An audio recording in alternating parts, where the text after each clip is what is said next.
اعوذ باللہ من الشیطان الرجیم بسم اللہ الرحمن الرحیم الحمد للہ رب العالمین وسلام علی عبادہ الذین اصطفیٰ درود بر محمد و آل محمد اللہم صلی علی محمد و آل محمد بسم اللہ الرحمن الرحیم شہر رمضان الذی انزل فیہ القرآن هدى للناس وبینات من الہدی والفرقان۔ آج ماہ رمضان کی پہلی تاریخ ہے، یعنی کہ پہلا روزہ 1445 ہجری۔ اللہ کا لاکھ لاکھ شکر ہے کہ اس نے ایک اور رمضان المبارک ہم لوگوں کی قسمت میں رکھا تاکہ اپنے گناہوں کا اعتراف کر کے جو بھی غلطی ہوئی دوبارہ اس کی بندگی کی طرف پلٹا جا سکے۔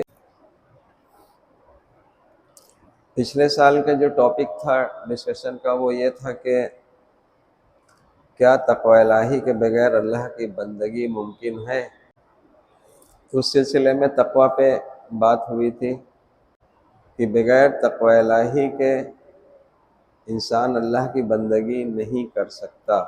اس پہ مولا علی کے قول پہ بہت زیادہ بات ہوئی تھی، وہ یہ کہ اللہ کے غضب سے بھاگ کر اس کے دامن رحمت میں پناہ لے لو۔ یعنی کہ مولا علی یہ بتانا چاہ رہے ہیں کہ جہاں جس عمل میں اللہ کا غضب ہے اس عمل کو ترک کر دو، اس کو اس طرح سے انجام دو جس طرح سے کرنے میں اس میں اللہ کی رحمت شامل ہو۔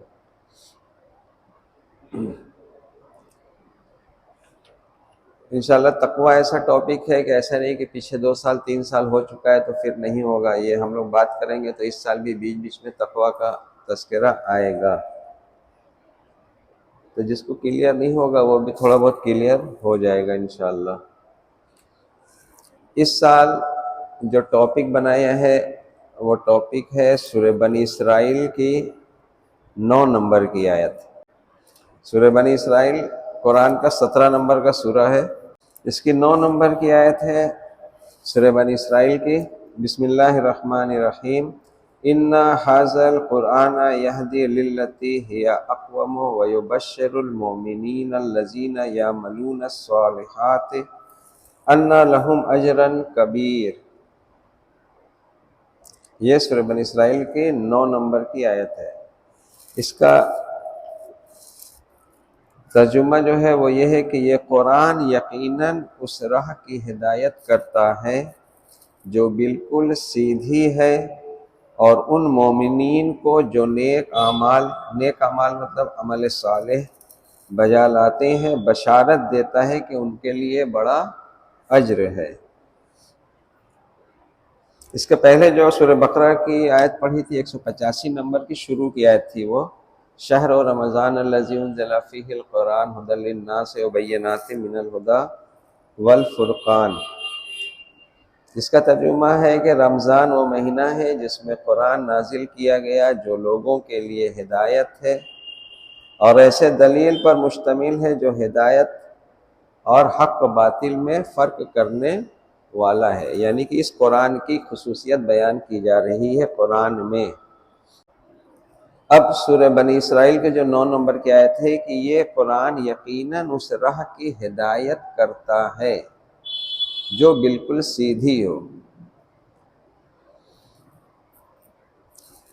تو یہ قرآن ہدایت کرتا ہے تو سب کے لیے کرتا ہے، اس کا اعلان ہے کہ یہ ہدایت ہے، قرآن ہی ہدایت ہے، اور ایسے ہدایت کرتا ہے جو بالکل راستہ سیدھا، بالکل سیدھے راستے کی ہدایت کرتا ہے جس میں کوئی ٹیڑھ نہ ہو۔ ٹیڑھ کا مطلب یہ ہوتا ہے کہیں ادھر گھوم گیا کہیں دوسری طرف گھوم گیا انسان، ویسی ہدایت قرآن نہیں کرتا ہے۔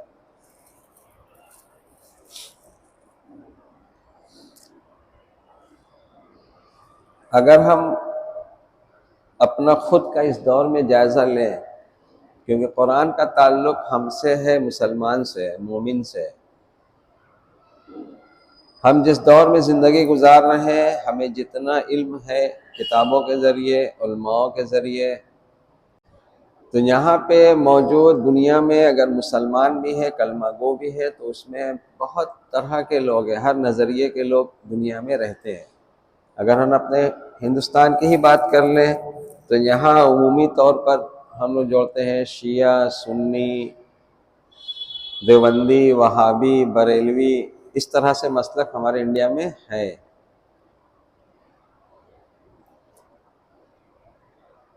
تو مسلمان سب اپنے کو کہتے ہیں کہ ہم مسلمان ہیں، ہم مسلمان ہیں، اور سب جتنا مسلک ہے، ہر مسلک اپنے کو حق پر ہونے کا دعویٰ بھی کرتا ہے کہ ہم ہی حق پہ ہیں۔ یہ پچھلے سال بیان کیا تھا کہ یہ پہلے بھی ہو چکا ہے کہ اپنے کو حق پر بیان کرنے، دعویٰ کرنے کا نظریہ یہ پہلے کا ہی ہے کہ جس جگہ پہ جو ہے، جس جگہ پہ جو ہے وہ اپنے کو حق ہی سمجھ رہا ہے۔ جبکہ رسول اللہ صلی اللہ علیہ وسلم نے ایک حدیث بیان کی تھی جب دنیا سے رخصت کر رہے تھے اس کے پہلے، کہ میں تمہارے درمیان دو گرا قدر چیزیں چھوڑے جا رہا ہوں، جب تک متمسک رہو گے تو گمراہ نہیں ہوگے۔ تقریباً وہ دو چیز ابھی جتنا بھی مسلک موجود ہے، ہر مسلک میں دو چیز پائی جاتی ہے۔ وہ پہلے تو سب کے پاس ایک ہی چیز ہے، وہ ہے قرآن۔ دوسری چیز میں تھوڑا بہت تبدیلی ہے، لیکن اس کو اگر اس کا تجزیہ کریں گے تو وہ الگ الگ ہے نہیں، اصل میں وہ ہے ایک ہی چیز۔ مثلا اہل سنت کہتے ہیں کہ قرآن اور سنت، تو سنت یعنی کہ اس کو رسول صلی اللہ علیہ وسلم نے جو کیا، کیسے کیا، اس کو سنت کہا جاتا ہے۔ یہ اہل سنت کا ہو گیا۔ اہل حدیث کہتے ہیں کہ قرآن اور حدیث، حدیث یعنی کہ جو باتیں رسول صلی اللہ علیہ وسلم نے بیان کی ہیں اس کو وہ حدیث کہا جاتا ہے۔ تو وہ کہتے ہیں کہ قرآن اور حدیث، اور حدیث کا معیار ہر مسلک میں یہ بتایا گیا ہے کہ وہی حدیث صحیح مانی جائے گی جو قرآن کے تعلیم کے مطابق ہوگی۔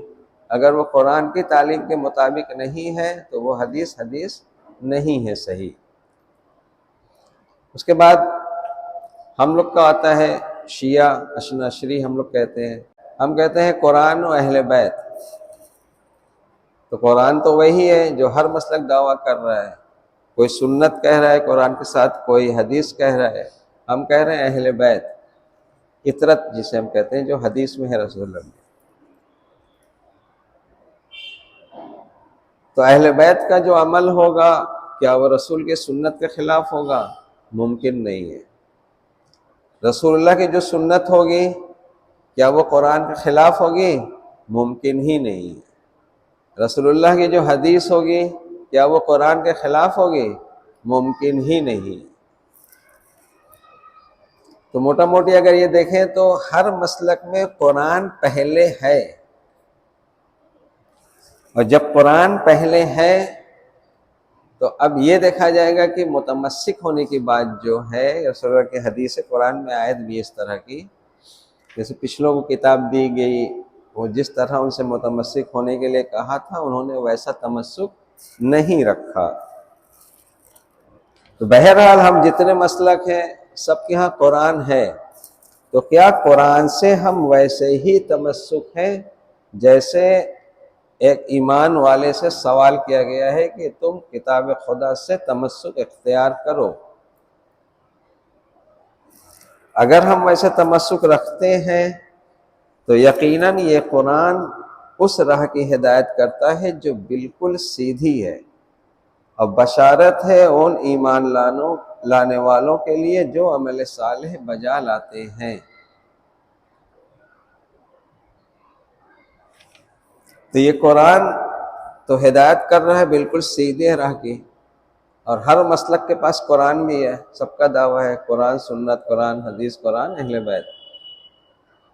تو یہ قرآن کس طرح سے لوگ ہدایت لے رہے ہیں کہ سیدھے نہیں آ رہے، ایک جگہ پہ نہیں آ پا رہے، جبکہ قرآن کا دعویٰ ہے کہ یہ ہدایت کرتا ہے بالکل سیدھی راہ کی، جس میں کجی نہیں ہے۔ تو یہ دھیرے دھیرے انشاءاللہ کلیئر ہوگا کہ کیا قرآن پہ ہمارا ایمان ہے جیسا ہونا چاہیے، جیسا اپنا تجزیہ کیا جائے کہ اس دور میں ہم مسلمان کسی بھی مسلک کے ہوں، قرآن سے ہمارا رابطہ کیسا ہے؟ کیونکہ اس مہینے کی نسبت قرآن سے ہے۔ شہر رمضان الذی انزل فیہ القرآن، یہ رمضان کا وہ مہینہ ہے جس میں اللہ نے قرآن کو نازل کیا ہے۔ اب یہ 30 دن 29 دن جو بھی ملے گا ماہ رمضان کا، انشاءاللہ اس سے جتنا بھی فیض اٹھایا جا سکتا ہے اٹھایا جائے گا۔ اللہ توفیقات میں اضافہ کرے اور وہ جنا دے جو ہم نہیں جانتے ہیں۔ تو اب سوال ہم نے یہ اٹھایا تھا کہ اس دور کا مسلمان اور مومن اور قرآن سے اس کا رابطہ کیسا ہے؟ جیسا رابطہ ہوگا وہ دکھے گا، یعنی کہ جیسا تمسک ہوگا ویسا دکھے گا۔ اگر قرآن بالکل سیدھے راہ کی ہدایت کر رہا ہے تو کیا وہ ہدایت ہم لے رہے ہیں؟ کیا ہم لینے کے لیے تیار ہیں؟ مثلا اگر وہ ہدایت میرے پاس ابھی تک نہیں ہے اور ہدایت اگر وہ آ جائے میرے پاس تو کیا ہم لینے کے لیے تیار ہیں؟ مثلا ہم ایک سفر پہ چلیں، مثال سے بات سمجھ میں آتی ہے۔ ایک منزل پہ ہمیں پہنچنا ہے لیکن اس منزل کا صحیح راستہ ہمیں نہیں پتہ ہے۔ ہم سفر پہ تو نکل گئے، تھوڑا سا ہمیں پتہ تھا، تھوڑے راستے تک ایک چوراہا آ گیا، تو اب اس چوراہے پہ کیا ہمیں ہدایت کی درکار ہے یا نہیں ہے؟ اگر ہم نہیں جانتے تو درکار ہے ہدایت کی، تو اب وہاں پہ ہم پوچھیں گے، معلومات کریں گے، کوئی بتائے گا تو ہم اس راستے پہ سفر کریں گے تو منزل تک پہنچ جائیں گے۔ تو آیا ہم اس کی بات کو مانیں گے، تسلیم کریں گے جو ہدایت کر رہا ہے، تب تو ہم آگے کا سفر جاری کریں گے، رکھیں گے۔ اسی طرح قرآن سے جو ہدایت ہے، کیا وہ ہدایت لینے کے لیے ہم تیار ہیں؟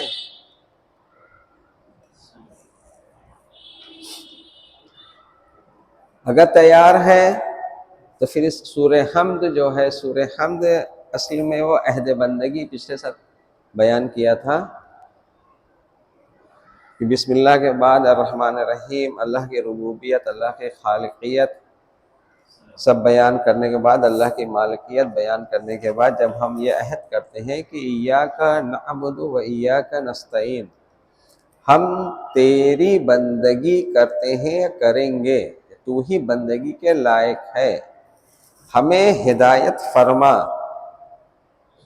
کس چیز کی؟ صراط مستقیم کی۔ صراط مستقیم کی ہدایت ہم سورہ حمد میں کیوں طلب کر رہے ہیں؟ وہ اسی لیے طلب کر رہے ہیں کہ ہمیں اللہ کی بندگی کرنا ہے، اس کی اطاعت کرنی ہے، اللہ کے حکم کی فرما روائی کرنی ہے، اس لیے ہم ہدایت مانگ رہے ہیں۔ گویا سورہ حمد میں یہ ہدایت مانگ رہے ہیں کہ اللہ اپنے حکم کو میرے تک واضح کر دے کہ ہم تیرے حکم کی اطاعت کرتے رہیں۔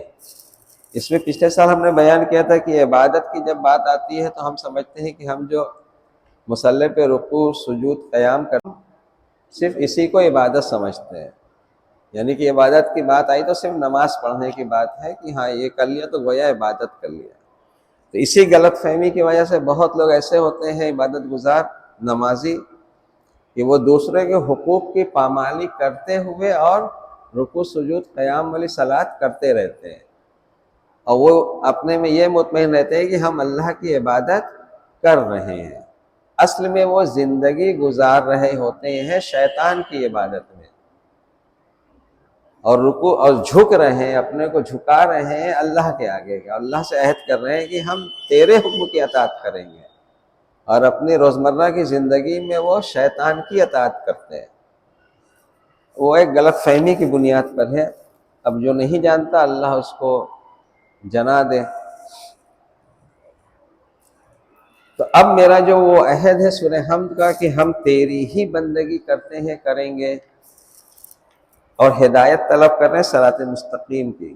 تو صراط مستقیم کی جو ہدایت طلب کر رہے ہیں، تو ہدایت ہوتی ہے انسان جب تک دنیا میں زندہ ہے تب تک اس کو ہدایت چاہیے۔ ایسا نہیں ہو سکتا ہے کہ اس کو ایک مرتبہ ہدایت مل جائے اور پھر وہ اس سے پوری زندگی اسی سے اس کا گزارا چل جائے، یہ ممکن نہیں ہے۔ جیسے پیچھے کی جو نسل تھی، میرے والد صاحب تھے یا میرے والد کے والد تھے، ان کی ہدایت ان کے لیے تھی، میری ہدایت میرے لیے ہے، میرے بچوں کی جو بیٹوں کے لیے وہ ان کو ان کے حصے کی ہدایت چاہیے۔ ہر انسان کو اپنے حصے کی ہدایت چاہیے۔ کیوں ہدایت چاہیے؟ کیونکہ اس کو یہاں اس دنیا میں زندگی گزارنا ہے۔ اگر اس کو سورہ حمد کی ہدایت سے اگر جوڑیں، اس کا ہدف کیا ہے؟ اس کا ہدف ہے اللہ کی بندگی کرنا۔ اللہ کی بندگی کرنے کے لیے ہم صراط مستقیم کی ہدایت طلب کرتے ہیں۔ اور یہ نماز میں ہم 2 رکعت میں تو سورہ حمد واجب ہے پڑھنا، اور کوئی تیسری اور چوتھی میں بھی پڑھ لے تو اور زیادہ ہو جائے گی۔ اس دور میں جو ہم زندگی گزار رہے ہیں، ہم جتنے مسلک کے بھی مسلمان ہیں، ہمارا قرآن سے کیسا رابطہ ہے؟ کیا ہم قرآن پہ وہی ہدایت لے رہے ہیں جو قرآن ہمیں دینا چاہ رہا ہے، یا ہمارا ہدایت کا منبع کوئی اور ہے؟ اگر ہم ایک بچے کو پڑھائی کرنے کے لیے بھیجتے ہیں، اگر وہ 6 سال کا 5 سال کا ہو گیا، انگلش میڈیم یا اردو میڈیم جو بھی ہو بھیجتے ہیں، تو کیا ہم یہ پتہ کرنے جاتے ہیں کہ وہ کس مسلک کس دھرم کا ٹیچر ہے، وہاں کا کرسچن ہے کہ یہودی ہے کہ ہندو ہے کہ مسلمان ہے؟ نہیں پتہ کرتے۔ کیوں نہیں پتہ کرتے ہیں؟ کیونکہ اگر میتھ کا ٹیچر ہے تو میتھ کا اصول ہے، میتھ اپنے اصول پہ کام کرتی ہے، وہ چاہے ٹیچر کسی بھی مذہب کا ہو، چاہے ہندو ہو، چاہے عیسائی ہو، یہودی ہو، مسلمان میں کسی بھی مسلک کا ہو، اگر وہ میتھ کا ٹیچر ہے تو ہر بچوں کو ویسے ہی فارمولے سے پڑھائے گا جیسے وہ خود پڑھ کے آیا ہے۔ مسلک یا اس کے مذہب کی وجہ سے میتھ کا فارمولہ چینج نہیں ہو سکتا ہے۔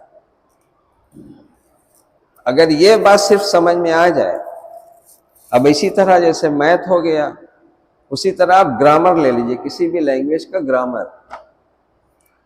اگر ہندی لینگویج ہے، انگلش لینگویج ہے، اردو ہے یا عربی ہے، تو ہر لینگویج کا اپنا ایک گرامر ہوتا ہے۔ تو یہ کیا ہے؟ یہ گرامر مذہب کے حساب سے ہوتا ہے۔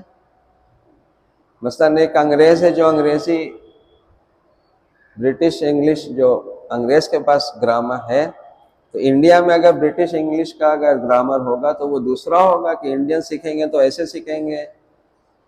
مثلا ساؤتھ افریقہ میں کوئی گاؤں میں سکھایا جائے تو ان کا فارمولہ دوسرا ہوگا، نہیں دوسرا نہیں ہوگا، ان کا گرامر وہی ہوگا۔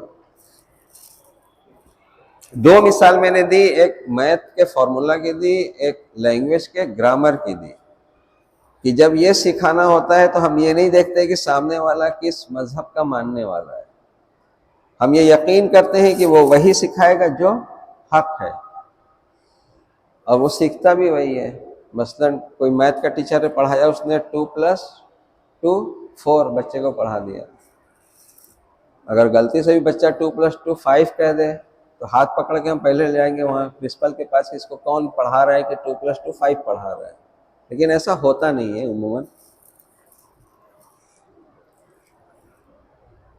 تو اب نہ میتھ کا فارمولہ غلط پڑھانے والا پڑھا رہا ہے،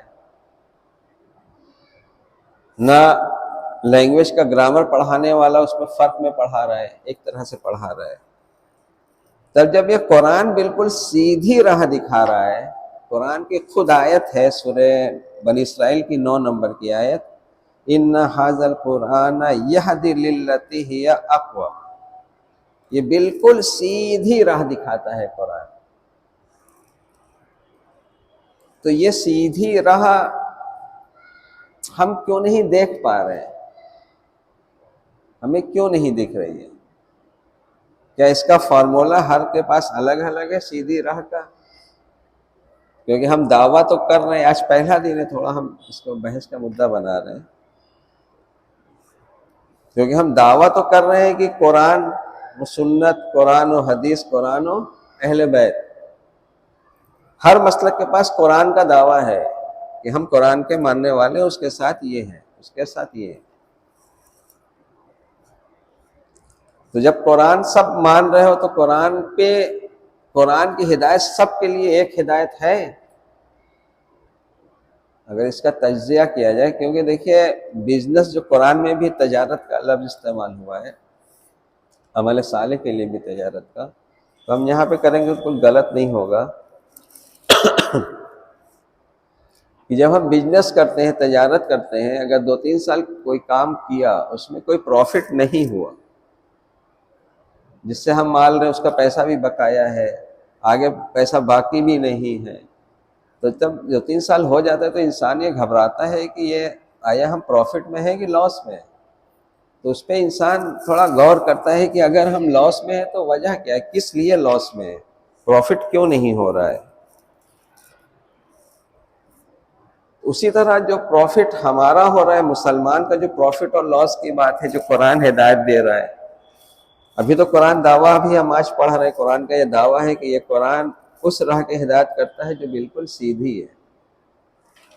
اب ہم سب نے کتنی ہدایت اب تک لی ہے، یا اللہ توفیق دے گا تو جب بیان ہوگا تو یہاں سے کتنوں کو ہدایت ہمیں یا کس کو ملے گی۔ اللہ ہم سب کو ہدایت بخشے اس قرآن کی۔ تو اس سے ہوگا کیا، جب قرآن کی ہدایت ملے گی تو اس سے کیا ہوگا؟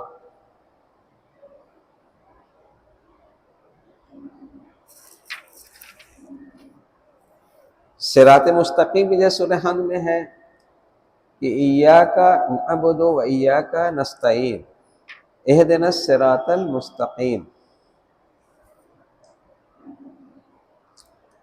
ہم اللہ سے صراط مستقیم کی ہدایت مانگ رہے ہیں۔ صراط مستقیم کی ہدایت اس لیے مانگ رہے ہیں کیونکہ ہم اللہ کی بندگی کرنے کا اس سے عہد کر رہے ہیں، ہم یہ کہہ رہے ہیں کہ ہم تیری ہی بندگی کریں گے۔ تھوڑا سا ہمیں سمجھانے میں اس لیے دقت بھی ہو رہی ہے کیونکہ جتنی باتیں ہم نے قرآن کے متعلق سنی ہے یا دین کے متعلق اب تک جو میرے ذہن میں ہے، تو اس کو بالکل ہٹا تو سکا نہیں جا سکتا ہے کہ اس کو بالکل خالی کر دیں پہلے۔ اگر میں بھی بیان کر رہا ہوں قرآن کی ہدایت تو میرے بھی ذہن میں کچھ پہلے سے کچھ ہے قرآن کے بارے میں، تو کہیں کہیں ایسا ہوتا ہے کہ ہم پڑھ رہے ہیں قرآن میں کچھ ہدایت دے رہا ہے اور میرے ذہن میں جو پہلے سے قرآن کے بارے میں وہ ٹکرا رہا ہے، تو ہم اپنے ذہن میں ہی سوال و جواب کرتے رہ جاتے ہیں کہ آیا یہ صحیح ہے یا جو پہلے سے ہمیں سکھایا گیا ہے وہ صحیح ہے۔ تو اس میں بہت دقت آتی ہے، تو اس دقت کو دور کرنے کے لیے بھی قرآن کی ایک ہدایت ہے کہ آپ کو ہدایت کیسے لینا ہے۔ اب یہ بھی دیکھیں قرآن کی ہدایت ہے کہ یہ وہ راہ دکھاتا ہے، قرآن وہ ہدایت دیتا ہے جو بالکل سیدھی ہے۔ اب جیسے سورہ زمر کی جو آیت ہے، سورہ زمر 39 نمبر کا سورہ ہے، کی آیت نمبر 18، اس میں ہدایت کیسے ملے گی اس کا فارمولہ ہے۔ جیسے قرآن یہ ہدایت تو دے رہا ہے بالکل سیدھے راہ کی، سورہ زمر میں یہ بتایا جا رہا ہے کہ وہ ہدایت ہوتی کیا ہے، کیسے پتہ چلے گا کہ ہمیں ہدایت مل رہی ہے یا ملے گی یا نہیں ملے گی، یا ہمیں ہدایت لینا ہے تو ہمیں اپنے کو کیسے آمادہ کرنا ہے۔ اس لیے 18 نمبر کی جو آیت ہے، بسم اللہ الرحمن الرحیم، الذین یستمعون القول فیتبعون احسنہ اولئک الذین ھداھم اللہ واولئک ہم اولو الالباب، جو بات کو، قول کو، یعنی کہ کسی کی کہی ہوئی بات کو جو غور سے سنتے ہیں، سنا کرتے ہیں اور اس میں سے بہترین پہلو کی پیروی کرتے ہیں، یہی وہ لوگ ہیں جنہیں اللہ نے ہدایت دی ہے۔ کنہیں ہدایت دی ہے؟ علیہ السلام، جو قول کو غور سے سنتے ہیں، یعنی کہ ہدایت کا تعلق کس چیز سے ہوا کہ آپ کسی کی بات بھی اگر غور سے سنیں گے اور اس کا جو احسن پہلو ہوگا، جو احسن عمل ہے اس کو انجام دینا ہے۔ یعنی کہ ہدایت میں یہاں دیکھیے ایک چیز اور مل گئی، آپ کو ہدایت کی ضرورت اسی لیے ہے کہ آپ کو عمل کرنے کی درکار ہے۔ ہدایت عمل کرنے کے لیے ہوتی ہے، جو بات کو سنا کرتے ہیں اور اس میں سے بہتر کی پیروی کرتے ہیں۔ پیروی کا تعلق عمل سے ہے، یعنی کہ کوئی کر رہا ہے ویسے ہی ہمیں کرنا ہے۔ یہی وہ لوگ ہیں جنہیں اللہ نے ہدایت دی ہے، اور یہی صاحبان عقل ہیں۔ صاحبان عقل کو عربی میں اولو الالباب کہا گیا ہے یہاں پہ۔ تو اب ہدایت کیا ہوئی؟ اگر یہ قرآن ہدایت کر رہی ہے بالکل سیدھے راستے کی، تو سورہ زمر کے 18 نمبر کی آیت کے مطابق ہمیں کیا کرنا ہوگا؟ یعنی کہ ہمیں قرآن کو بہت غور سے سننا ہوگا۔ ان کی پہچان کیا ہے کہ جو بات کو سنتے ہیں اور اس کی بہترین پہلو کی پیروی کرتے ہیں۔ تو اگر ہمیں قرآن سے ہدایت لینا ہے تو ہمیں قرآن کی بات کو غور سے سننا ہوگا۔ یہ جو قول کہا گیا ہے، یستمعون القول، قول یعنی کہ کہا ہوا، تو قرآن میں جتنی بھی آیتیں ہیں وہ کسی نہ کسی کا قول ہے، کہا ہوا ہے۔ مثلا موسیٰ نے یہ کہا، فرعون نے یہ کہا، فرعون نے یہ کہا، جناب موسیٰ نے یہ کہا تو فرعون نے یہ کہا، تو ہر کسی کی بات ہے کہی ہوئی۔ جناب موسیٰ، حضرت موسیٰ علیہ السلام نے کہا کہ مجھے رب العالمین نے بھیجا ہے، تو فرعون نے کہا وما رب العالمین، تو یہ اتنا قول فرعون کا ہوا نا، یہ رب العالمین کیا ہے؟ پھر جناب موسیٰ نے علیہ السلام نے کہا وہی جو تیرا رب ہے میرا رب ہے، تو ان کا قول ان کا قول۔ چیٹی کا قول، چیٹی نے جناب سلیمان کے لشکر کو دیکھا تو کہا بھاگو بھاگو، سلیمان کا لشکر کہیں کچل نہ دے، تو چیٹی نے کہا، تو چیٹی کا قول ہے نا۔ اسی طرح جناب عیسیٰ کا قول ہے وَإِنَّ اللَّهَ رَبِّي وَرَبُّكُمْ فَاعْبُدُوهُ هَذَا صِرَاطٌ مُسْتَقِيمٌ۔ تو اس قول کو سننا غور سے، اور غور سے سننے کے بعد جو اس کا احسن ہے اس کی پیروی کرنا ہے۔ کسی بھی قول، کسی کی بھی کہی ہوئی بات کو جب انسان غور سے سنے گا تو اس میں سے اس کا احسن پہلو نکل جائے گا کہ کیا ہے، اس کو ہدایت وہ اس کی لے لے گا۔ پچھلے سال اس میں ہم نے بیان کیا تھا کہ اگر کوئی غلط بات ہمیں سمجھانے کی کوشش کر رہا ہے اور اس کو ہم غور سے سنیں، مثلا کہ ایک کسی کے لڑکے کی شادی ہوئی، مثال لے لیجئے، جو رائج مثال ہوتی ہے اس سے بہت اچھی بات سمجھ میں آتی ہے۔ شادی ہوئی، شادی ہونے کے بعد سال 2 سال یہ بیتا یا 6 مہینہ بیتا، کہیں کہ تم دیکھیں یہ شادی ہوتی ہے، یہ لڑکا الگ ہو جاتا ہے ماں باپ سے۔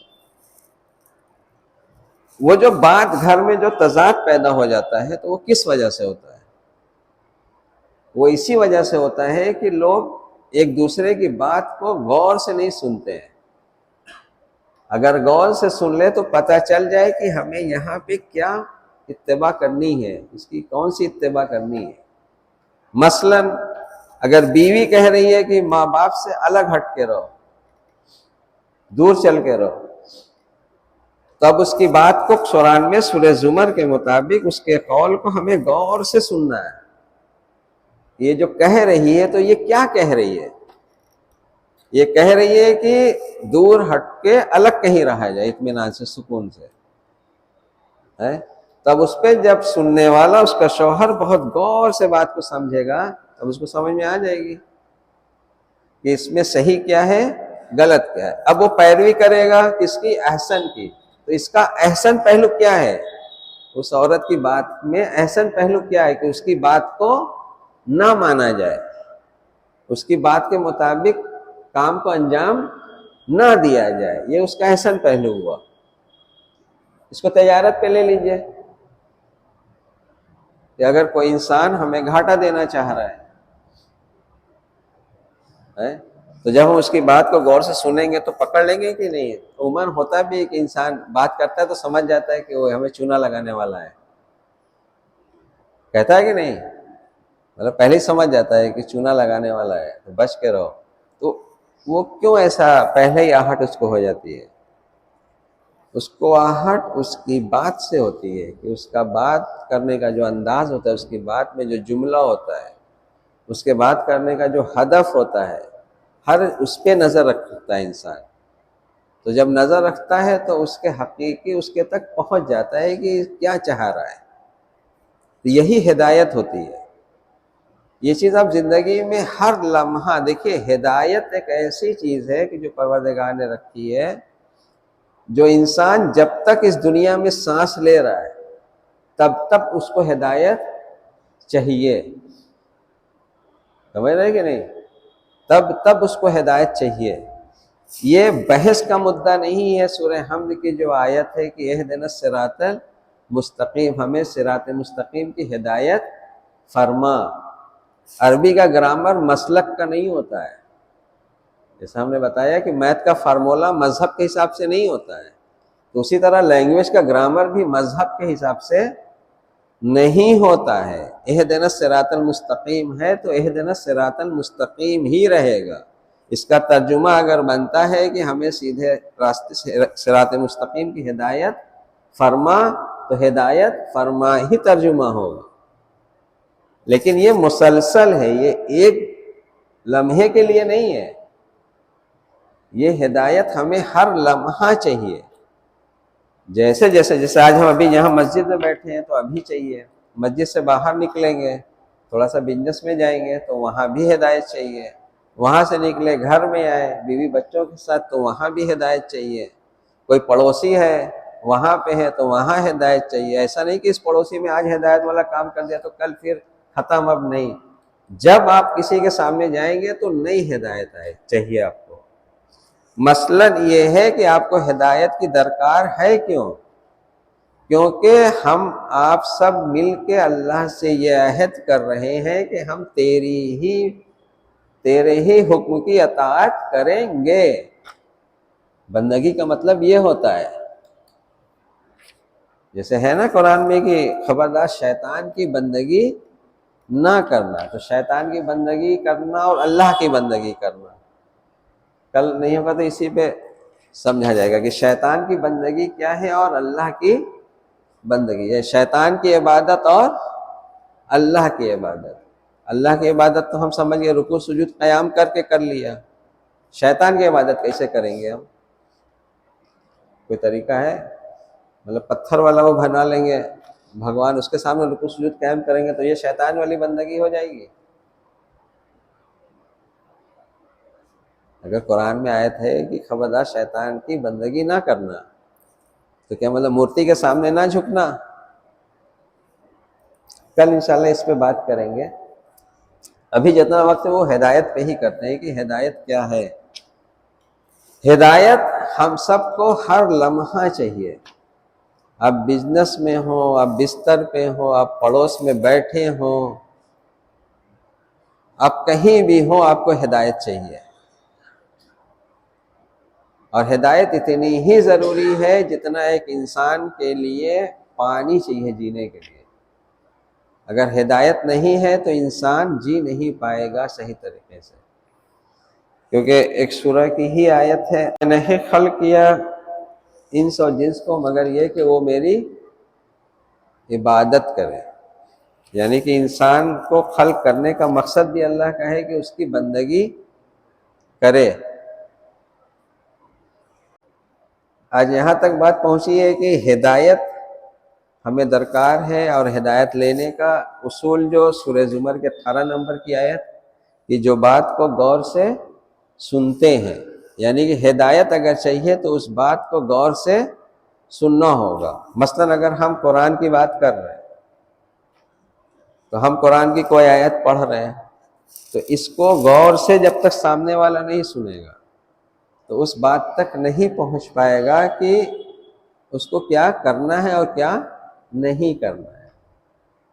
اور پچھلے سال یہ بھی ہم نے کہا تھا کہ سننا بہت آسان نہیں ہے، سننا سب سے مشکل کام ہے، اور بیچ بیچ میں بات میں بولنا یہ سب سے آسان کام ہے، کیونکہ جو انسان سنے گا لگاتار اس کے بعد بولے گا تب تو پتہ چلے گا کہ یہ سننے والا ہے یا نہیں ہے۔ اگر واقعی سننے والا رہے گا تو 1 گھنٹہ اس سے بات کر لیجئے، وہ سنے گا، 1 گھنٹہ کے بعد جب وہ اسی سنے ہوئے پر پھر سوال کرے گا تو پتہ چل جائے گا کہ اس نے سنا تھا یا نہیں سنا تھا۔ سنے گا، سننا بہت، جیسے مجلس ہوتی ہے ہم لوگ کے یہاں 1 گھنٹے کی مجلس ہوتی ہے، اگر واقعاً اگر مجلس کو سن لے جتنے لوگ بیٹھے رہتے ہیں تو ہدایت ملے گی کہ نہیں ملے گی؟ ہدایت کس سے ملے گی؟ اگر بیان کرنے والا غلط بیان کر رہا ہے تو وہ چپ چاپ سن کے یہ آخر میں نتیجہ نکالے گا کہ اس نے 75% غلط پڑھا ہے، 25% صحیح پڑھا ہے۔ کوئی اگر بہت اچھا پڑھنے والا ہے تو لگے گا کہ اس نے 75% حق پڑھا ہے، 25% چلو ادھر ادھر ہو گیا، کوئی وہ نہیں ہے، لیکن اتنا اس نے حق پڑھا ہے۔ لیکن یہ کب پتہ چلے گا؟ جب وہ غور سے سنے گا۔ جب وہ سنے گا نہیں تو اس کا بہترین پہلو نہیں نکالے گا، اور بہترین پہلو نہیں نکالے گا تو جب وہ عمل کرے گا تو اسی طرح اس کی بات کی۔ دیکھیے ایک چیز ہوتی ہے کہ اگر کوئی خطیب، جیسے میں یہاں پہ بیٹھا ہوں، میں اعلانیہ یہ نہیں کہہ رہا ہوں کہ میری پیروی کرو، ٹھیک ہے، لیکن وہ چیز کہیں نہ کہیں چھپی ہے اندر۔ ایک خطیب بیٹھتا ہے ممبر پہ، وہ کہتا نہیں ہے کہ میں جو کہہ رہا ہوں اس کے حساب سے تم زندگی گزارو، لیکن اس کے اندر وہ بات چھپی ہے کہ وہ کیوں کہہ رہا ہے۔ اگر وہ کوئی بات کہہ رہا ہے تو کیوں؟ ہم اگر قرآن کی بات یہاں پہ کر رہے ہیں کہ یہ قرآن وہ راہ دکھاتا ہے جو بالکل سیدھی ہے، تو ہم کیا چاہتے ہیں؟ ہم نے کہا تو نہیں ہے زبان سے کہ میری پیروی کرو، میں قرآن آپ کو پڑھ کے سنا رہا ہوں، اس کی جو صحیح بات ہے وہ مان لو میری بات، میں نے تو کہا نہیں، لیکن یہ اس میں چھپا ہوتا ہے، بات بتانے والے کی بات میں یہ چھپا ہوتا ہے کہ اگر حق ہے تو اس کو تسلیم کر لیجیے، اور باطل ہے تو مت مانیے۔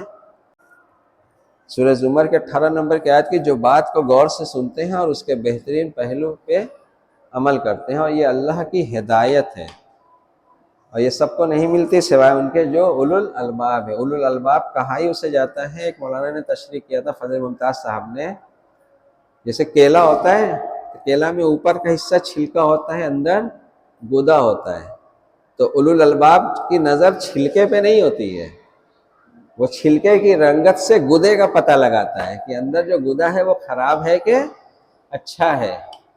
اولو الالباب جو ہوگا وہ تو آم کے اوپری حصے سے اندر کے گدے کی پتہ لگاتا ہے۔ تو اولو الالباب کو انہوں نے کیا تھا بہت اچھا فضل صاحب نے کہ صاحب گدا، بولا جس کی نظر اس کے اندر والے مال پر ہے، اوپری سطح پہ نہیں، اس کو اولو الالباب کہا جاتا ہے۔ اور اولو الالباب کی بہت سی آیتیں قرآن میں، جب ہوگی بات تو ہوگی اس پہ۔ بہرحال اتنا لے کے اٹھیے گا کہ جو بات کو غور سے سنتے ہیں، بغیر سنے نتیجے تک نہیں پہنچا جائے گا۔ وآخر دعوانا الحمدللہ رب العالمین۔